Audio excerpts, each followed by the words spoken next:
Biz ilgirki haftadagi dersimizde bir insan aql ko'zi bilan qarasa Allohni har yerda ko'ralaydi dedik. Masalan, tuxumga qarasak biz Allohni ko'ralaymiz. Sutga qarasak Allohni ko'ralaymiz. Bir mevjularga qarasak Allohni ko'ralaymiz. Aql ko'zimiz bilan ko'ralaymiz. Ammo bu ko'zimiz tuxum qaragan vaqtimizda tuxumni ko'radi. Sut qaragan vaqtimizda qalini ko'radi. Mevjuga qaragan vaqtimizda shoxni ko'radi. Chunki mevju shoxdan chiqdi, sut qalidan chiqdi, tuxum tuxumdan chiqdi. Lekin biz aql ko'zimizni shunda ishlatgan hamon, ya bu bizning badanimizga foydali, bizning badanimiz ehtiyojli bo'lgan tuxumni aqlsiz to'g'ri chiqarolmaydi. Uning keyinda u tuxumni bizga avatgan bir zot bor, bir kuch bor deganni aql ko'zimiz ko'radi. Hasalga qaragan vaqtida, ya bu bizning badanimizga shifoliq bo'lgan bu ichimlikni neshtirva, bu hasharat bizga berolmaydi. Buni avatgan bir zot bor deganni aql ko'zimiz qanday qiladi? Ko'radi. Ammo hozir qarab baqadigan bo'lsak, nurg'ulg'an kishilarningki ana shunday ochiq Allohning borligiga va birligini ko'rsatadigan alomatlar, ishoratlar bo'lsa-mu, Allohning ko'ranmaganligini, ya'ni Alloh yo'q deganligini ko'ramiz. Bo'lib fanni ilm bilan shug'ullanganlar, hatto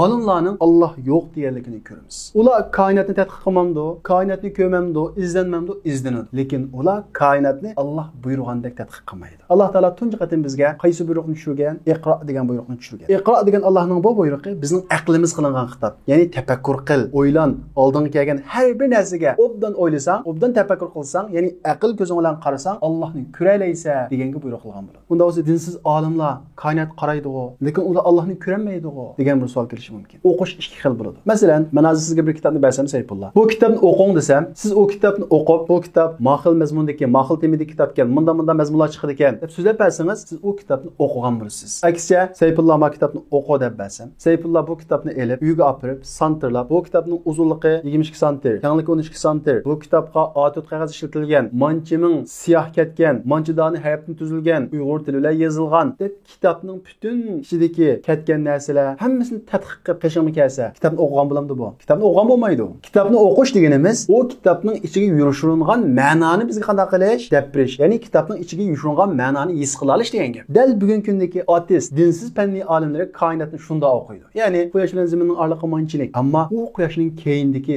zotni ko'rmaydi. Bu quyosh bor ekan, u quyoshning nurini bizga avatgan zot kim? Ya'ni chuqum quyosh bizga yo'riqlik beradi ekan, bizning bir yo'riqlik ehtiyojimiz bor. U quyoshni u yerga bekitgani, quyoshni yaratgani bizning ehtiyojimizni biladigan bir zotgan degan bu ma'noga qanday qilinmaydi? Yetanmaydi agar uni vahidin xoli tushunsa. Agar koinotni tushunganga, Allohning ko'ngili bo'lgan bo'lsa-da, nurg'ulg'an fanni dinsiz olimlar musulmon bo'lib ketsa degan xayol kelgan vaqtda baytinqi misolni eslashimiz kerak. Ya'ni ular koinotni vahidin xoli holda o'qiydi. Ya'ni vahiy buyurgandek o'qimaydi. Xuddi baytinmasga misol keltirgandek, siz necha kecha uxlamay kitobning ichidagi varaqning sonini, ishlatilgan harfni, hatto bu kitobda A harfidan mancha tal ishlatildi, B harfidan mancha ming tal ishlatildi deb butun tadqiq chiqqan bo'lsangiz-mu, siz kitobni o'qigan bo'lmaysiz. Chuqur o kitobning ichiga ma'noni qanday qilishingiz kerak, bila olishingiz kerak. Mana biz buni o'qib deymiz. Demak, inson koinotdagi har narsaga mushu ko'zdan qaragan vaqtida, ya'ni ko'rib, uning keyindagi ma'noni tushungan vaqtida, aql ko'zdan qaragan vaqtida Allohni ko'radi. Tuxum yerdan keldi, tuxudan keldi. Uning keyinda bir kuch bo'lmasa, tuxu bizga tuxumni bermaydi. Demak, har bir narsa qarasak, Allohni qanday qila olamiz? Ko'ra olamiz.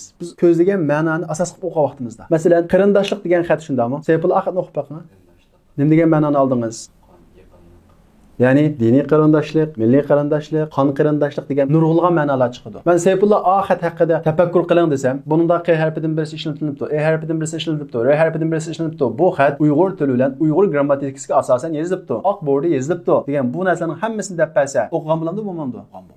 Demak, dinsizlar koinotni dal shunda o'qiydi. Uning keyindagi ma'noni tushunmaydi. Uning keyindagi ma'no qaysi? Mehr, muhabbat yushirilgan, qon qarindoshlik, diniy qarindoshlik, nurg'ulg'an ma'no va bizning oladigan. Demak, koinotga bu xil ko'zimizdan qarab vaqtimizda koinotni o'qigan bo'lamiz, bu vaqtda Allohni ko'ralaymiz. Shuning uchun Alloh taolo Qur'on Karimda iqro deydi. O'qi, qaysi yerda o'qiymiz? Ma'noni ko'zlab, aql ko'zimizdan o'qiymiz. Shunga ba'zi kishilar koinotga bu jihatdan qarmag'achqa, Allohni ko'rmaydi. Alloh taolo ularni Qur'on Karimda deb sifatlagan, ko'zi yo'q deb sifatlagan. Alloh taolo Qur'on Karimda "Va lahum a'yunul la yubsiruna biha." Ularning ko'zi bor, lekin ular u ko'zdan ko'rmaydi deydi. Ya'ni u insonlarning ko'zi bor, xuddi tuxuning ko'zi bo'lganga o'xshash, qo'yning ko'zi bo'lganga o'xshash ko'zi bor. Masalan, bir tuxa tuxumni ko'radi, ammo tuxumning indiki ma'noni ko'rolmaydi, ko'rolmaydi. Qo'y oldin kelgan samanni ko'radi, ammo samanning keyindiki uning chiqadigan bug'doyini ko'rolmaydi, ko'rolmaydi. Demak, bir narsani, koinotdagi narsalarni ko'rib, uning keyindiki narsalarni ko'rolmaganlar, valahum a'yun. Ularning ko'zi bor, la yubsiruna biha. Lekin ular ko'zi bilan ko'rolmaydi. Ya'ni qo'yga o'xshash ko'zi bor, tuxuga o'xshash ko'zi bor, lekin u ko'rgan narsa bilan uning keyindiki narsani ko'rolmaydi. Ya'ni aql ko'zi ishlamaydi. Valahum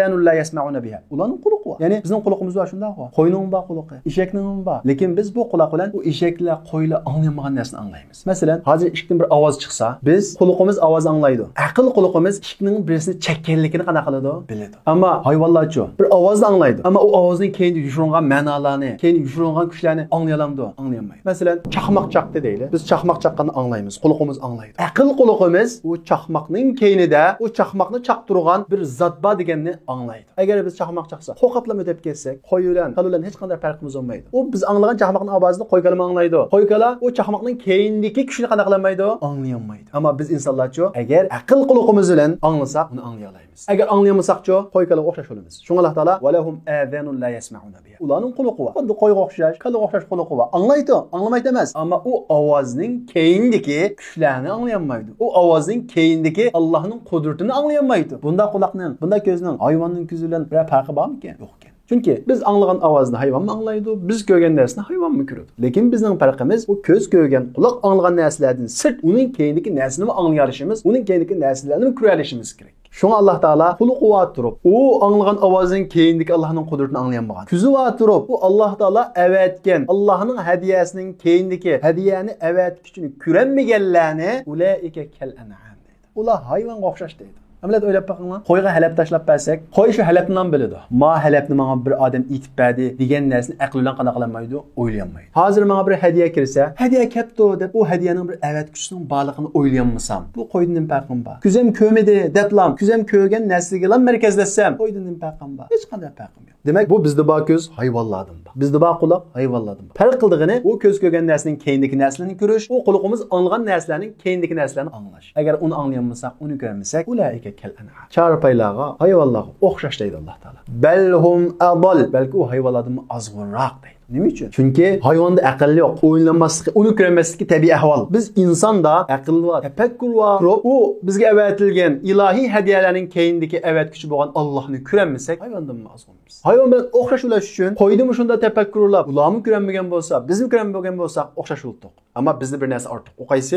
Aql, tafakkur. Biz ortiq bo'lib turib, xuddi ularga o'xshash ko'zimiz ko'rgan narsadan ko'paylansak, uning keyindagini o'ylamasak, uning keyindagi narsani ko'rmasak, balki hayvondanmi azg'unmiz. Ulaika humul g'afilun. Ular bo'lsa g'aflatda bexud qoluvchilar. Ya'ni dunyodan biladi. U dunyoning keyingi narsalar haqida o'ylanmaydi, bexud ular. Demak, insonni inson qildig'ini dal aql va tafakkur. Ya'ni aql va tafakkurimizdan ko'z ko'rmagan narsani ko'rish, ular anglagan va anglamagan narsalarni anglash. Mana bu insonni inson qiladigan narsa. Unda bo'lsa, nima uchun ba'zida inson Allohningki u avatgan hadiyalari, Allohning asarlari qarab turib, Allohni hamisha eslab turolmaydi. Hamisha Allohga bo'lgan iymoni mustahkam turolmaydi. Buning bir qancha sababi. Birinchisi, dunyoning vaqtlik bir paylanadigan maydoni ekanligini unutib, dunyoga markazlashgan vaqtda dunyoni yaxshi ko'rib ketgan vaqt. Ya'ni dunyo qarab qo'yadigan bo'lsak, bizni qiziqtiradigan, bizni ruhlantiradigan, nurg'ulgan narsalar bor. Ya'ni biz irsa qo'shiladigan narsalar bor. Mashinaga irsa qo'shilamiz, uyga irsa qo'shilamiz. Ammo shu narsalarga erishib bo'lgandan keyin, ma'lum muddat o'tgandan keyin u narsaning xushalliqi yo'qaydi. Masalan, bir telefon olsak, yangi vaqtini aytamiz, surtimiz, pulimizga bermaymiz, ammo ish kuchi o'tgandan keyin tashlab qo'yamiz. Uningdagi xushalliq tugadi degan gap. Demak, dunyodagi biz erishgan narsadagi xushalliq va yoki hatto biz erishgan narsalar vaqtlik narsa. Biz o narsalarning vaqtlik narsa ekanligini unutib, faqat shuning bilan markazlashib, dunyoga butunlay muhabbat bog'lab ketgan vaqtimizda aql ko'zimiz ishdan to'xtaydi. Faqat ko'zimizdan ko'rgan narsaga markazlashimiz. Bu vaqtda bizning hayvondan farqimiz qolmaydi. Qaysi jihatda? Yashash jihatda. Alloh taolo Qur'on Karimda allazina kafaru ya'kuluna va yatamatta'una kama ta'kulul an'am. Alloh ishonmagan kishilar, Allohning borlig'iga ishonmagan kishilar, oxirat hayotining borlig'iga ishonmagan kishilar yeydi, ichadi, xuddi hayvonlar yeb ichgandek. Shunga buning uchun biz dunyoga aldanmasligimiz kerak. Hatto biz erishgan, biz yaxshi ko'rgan narsalarning bizga vaqtli ekanligi, bizdan mangu birga tura olmaydiganligini eslashimiz kerak. Demak, bizning hamma narsaga mangulik erishishimiz bor. Mangu xushallig'imiz bor. Bolalarimiz bilan mangu birga yashashimiz bor. Lekin bu dunyo qonuniy tutganda dal uning aksicha, bizning tabiatimizga zid holda. Ya'ni biz yaxshi ko'rgan narsamizdan ayrilamiz, ota-onamizdan ayrilamiz, bolamizdan ayrilamiz, eng sevgan narsadan ayrilamiz. Bu bizga bir narsa ishorat qiladi. Dunyo asli bizning tabiatimizga mos emas ekan. Ya'ni dunyo biz yashaydigan yer emas ekan. Xuddi biliqni suvdan elib olsa, quruqlikda biliq shunchalik qiynalib so'z deganga o'xshash, inson dunyoda ana shunda qalbidagi istaklari qonmay, bir xil cheksizlik izlab yashaydi. Chunki inson ana shunda cheksiz foydalanishga yaratilgan maxluq. U cheksiz foydalanishga yaratilgan maxluq nerede uning cheksizligi qanadi? Cheksiz istigi nerede qanadi? Oxiratda qanadi. Buni o'ylab bu dunyoning vaqtliq foydalangan maydoni ekanligini unutmaslik kerak. Bu vaqtda inson aql ko'zini ishlatalaydi. Aql quloqini ishlatalaydi. Demak, bizning aql ko'zimizni, aql quloqimizni g'aflat qoplamaslik uchun bir Birinchidan, qalbimizning dunyoga haddidan ziyoda bog'lanib ketishdan saqlanishimiz kerak. Chunki dunyoga bo'lgan haddidan ziyoda bog'lanish, dunyoga bo'lgan haddidan ziyoda muhabbat bizni oxiratdan mahrum qo'yadi. Alloh taolo Qur'on Karimda ya'lamuna zohiran minal hayatid dunya va hum anil akhirati hum g'afilun. Ular hayoti dunyodan ko'rinishni biladi. Ya'ni hayoti dunyoning go'zalligini biladi. Va hum anil akhirati hum g'afilun. Ular bo'lsa oxiratdan g'afil, bixud. Ya'ni dunyoda nima go'zal, nada isl tomoq va nada isl kiyim bor, buni biladi, lekin oxiratdan g'afil. Yani bir adam dünyanın güzelligiga markazlashgan vaqtida oxiratdan g'aflat qiladi. Shunga har vaqt o'zimizning bu dunyoga bir ko'chman, ketadiganligini unutmasligimiz kerak. Ali radhiyallohu anhuning bir mashhur so'zi bor: "Irtahalatid dunya mudbira." Dunyo bizga keyni qilib ketyotdi deydi. Qarab qo'yadigan bo'lsak, yangidan buloqlar tug'ilyotdi.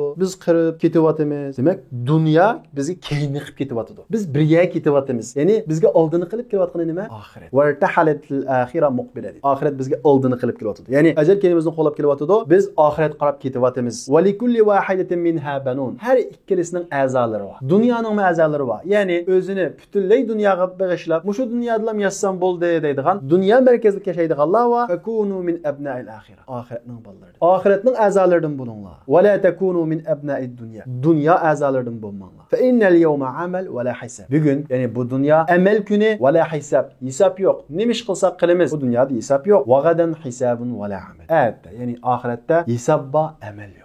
Yani bu imtihan meydanı, ölgəndən keyin imtihanın nəticəsini görürüz. Bu yerdə keynimizə yenib əməl qilishə fürsət verilməydi. Şundaqla Allah Taala Qur'an-ı Kerimdə bizni: "Ya eyyuhan nas, ey insaniyyət, inna va'dallahi haqq." Allah'ın vədisi haqq. Yani qiyamət haqq, ahiret haqq. "Fala taghurrannakumul hayatud dunya." Dünya hayatını aldab qoymusun deydi. Bunun qarşı baxadigan bolsaq, Allah Taala dünya hayatını aldab qoymusun deydi. Bunun biz nimani bilalaymiz? Dünya hayatı adamni aldaydı. Yani vaqtli xushal qiladi. Xuddi kichik bolaga bir narsa berib, xushallab bo'lgandan keyin ilib olganga o'xshash, dunyo hayotimi bizni vaqtli xushal qiladi. Aldaydi. Biz uningga aldinib ketsak, oqibatimiz xatarlik. "Va la yaghurrannakum billahil gharur." Allah kechirimchan, Allah afu qilib o'tadi deb o'zinglarni aldamanglar. Yani her ishning hisobi bor deydi. Shunga dunyoga bog'lanish, dunyoni birinchi o'rin qo'yishdan saqlanishimiz lozim. Chunki hammamiz o'lib ketamiz. Biz yashashdan ilgari bu dunyoda insonlar bor edi. Biz ketgandan keyin bu dunyoda insonlar yashaydi. Biz bo'lmasak bu dunyodan hech narsa kam qolmaydi. Ahirki netice ahirettir. İkincisi, yani Allah'ın kudretini görüştün bizning aql ko'zimizni, anglashdan bizning aql quloqimizni tusib qo'yadigan narsalarning ikkinchisi bo'lsa, gunoh ma'siyat. Bir odam gunohni qilaversa, yomon ishlarni qilaversa, havoy havasiga, ya'ni ko'ngliga ergashib, ko'ngli nima tortsa shuni qilaversa, u odamning qalbi dodlashadi. Ko'zi ko'rmas bo'ladi. Ya'ni aql ko'zi ko'rmas bo'ladi. Faqat ko'zi ko'rgan narsaga ham markazlashadi, uning inga o'tmaydi. Xuddi hayvonlarga o'xshash. Shuning uchun gunoh ma'siyatdan saqlanish lozim. Biz gunohga bilgan vaqtida Alloh haqida tafakkur qilishni to'xtab qolamiz.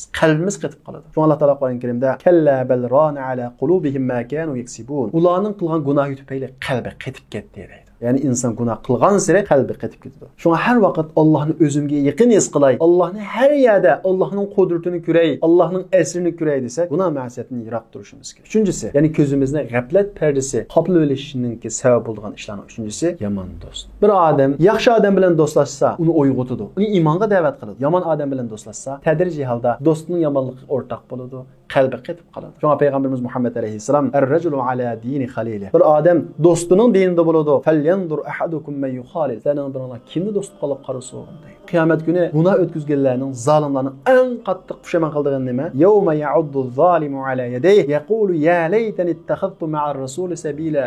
Zolimlar, ya'ni o'ziga zulm qilganlar, ya'ni gunoh qilib o'ziga zulm qilganlar, boshqalarga zulm qilganlar qiyomat kuni "Kashki men Rasululloh bilan birga bo'lsam bo'ptikan. Ya vaylati laytani lam attakhid fulanan khalila." Kashki men palani do'st tutmasam bo'laptikan deb buning pushaymon qiladi. Özümüzge işinib, "Men özümni xarvala alayman, men özümge igi chiqa alayman" deb özümüzge ishonmaylik. Chunki bizda nafs deydigan bir narsa bor. Buning bilan yomon do'st birlashsa, bizni har balolarga so'ralaydi. Shunga qiyomatda gunohkorlarning eng cho'ng pushaymoni Rasulullohning yo'lida bo'lsam bo'laptikan, palani do'st tutmasam bo'laptikan degan bu pushaymon bo'ladi. Shunga aql ko'zimizni g'aflat pardasi tusib verishni saqlanish uchun bu narsalardan saqlanishimiz kerak. Unda bo'lsa aql ko'zimizni texmi etish uchun, ya'ni har yerda xumni ko'rsak Allohning qudratini ko'ralaydigan, ya'ni butun mavjudotlar qarg'a vaqtida Allohning qudratini ko'ralaydigan bu xil holatga, bu xil zehn ochiqlikqa qanday holatga kelalaymiz? Buning birinchisi bu hayotning mohiyatini tushunish. Ya'ni qarab baqadigan bo'lsak, bu dunyo bir avtobusga o'xshaydi. Old eshikdan chiqadi, keyin eshikdan tushadi. Ya'ni kichik bolalar keladi, xayrlar ketadi. Tafakkur qilib baqadigan bo'lsak, bu dunyoning bir vaqtliq turadigan maydon ekanligini ko'ralaymiz. Ya'ni tafakkur qilish. Tafakkur bizni to'g'ri yo'lga yetaklaydi. Shuning uchun odamlar necha yil ibodat qilgandan ozroq tafakkur qilgan afzal deydi. Alloh taolo o'zi yaxshi ko'radigan mo'minlarning sifatini bayon qilgan vaqtda ular koinotdagi narsalarga qarab ma xalaqta hada batila. Ey Alloh, buni bekorga yaratmading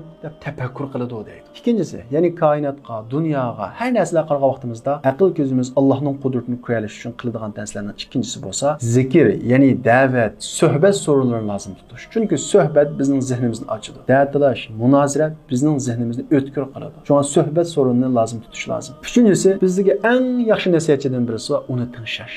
O bo'lsinmi? O'lim. Oxirat yo'q deganlarmi? Jannat yo'q deganlarmi? Alloh yo'q deganlarmi? O'ladi. Biz dunyoda o'zimizni qanchalik kuchli hisoblab, dunyoning yaratquchisi yo'q, yegan narsamizning yaratquchisi yo'q, bir mevjud degan shaxta bo'ladi deb ko'zimiz bilan ko'rgan narsalarni ko'paylasakmi? O'limiz, ammo tafakkur qilib, aqlimizni ishlatsak, Allohning qudratini ko'rib, Allohga bo'lgan iymonimizni kuchaysakmi? O'limiz. Har bir inson o'ladi. O'lim bizga shu narsani deydiki, ey mag'rur inson, sen tug'ilishni ilgirimi bo'lgandek, ya'ni onaning qusqida bo'lgandek o'lgan sen ba. Sana hisob kitob ba. Sen o'zingni qanchalik kuchli his qilsangmi, sen ojiz. Chunki sen o'lasan deganni bildi. Shundaqla o'lim bizga biz nafaslanyapmiz, ammo o'zimiz nafaslandikmi? Agar biz o'zimiz nafaslangan bo'lsak, nafsimiz to'xtagan vaqtda yana nafaslansak bo'ladi. Demak, biz har sekundda elayotgan bu nafsimizmi o'zimizning qo'lida emas. Alloh taolo har vaqt o'zining yaratquchi degan sifat bilan bizning badanimizdagi nurg'unlagan hujaylarni o'ltirib, tirildiryotadi. Demak, bizning badanimizdami Allohning birligini ko'rsatadigan, ya'ni bir yaratquchining bizni har vaqt tirildirib turayotganidan iborat bir mo'jizasini, Allohni ko'rsatadigan bir ishoratini ko'ralaymiz. O'lim bor ekan,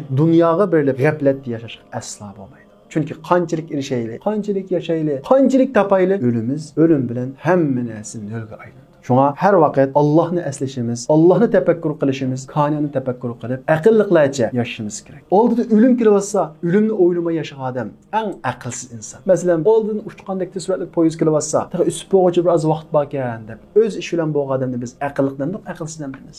Aqlsiz deymiz. Dal shuni o'xshash oldimizda o'limdan iborat bir ajal kelyapti. Qachon o'lishimizni bilmaymiz. Ushtumda tuyuqsiz keladi. Bunda bor ekan, o'lim haqida o'ylanmay, tafakkur qilmay, o'zimizning bu dunyoda mavjud bo'lish g'oyamiz haqida o'ylanmay, hayvonga yassak biz eng aqlsiz inson bo'lamiz. Shunga payg'ambarimiz Muhammad alayhissalom eng aqlli mu'min bo'lsa, o'limni ko'p aslagan va o'limni ko'p tayyorlik qilgan edi. Alloh taolo hammamizning bu ko'zimizdan boshqa aql ko'zimizni ro'shanlashtirsin-ki, Allohning qudratini har yerda ko'raylik. Allohning asarlarini, Allohning rahmatini, Allohning bizga avatgan hadiyasini har vaqt his qila oladigan, bexud bo'lmagan, g'ofil bo'lmagan bundaq kishilarning qatoridan qilsin. Alloh taolo bizning bu jismoniy quloqimizni va ma'naviy, aqliy quloqimizni o'tkir qilsin-ki, u ovozning keyindagi Allohning qudratini anglay oladigan bundaq aqlli kishilarning qatoridan qilsin. Va axiru da'vana anil hamdulillahi robbil alamin.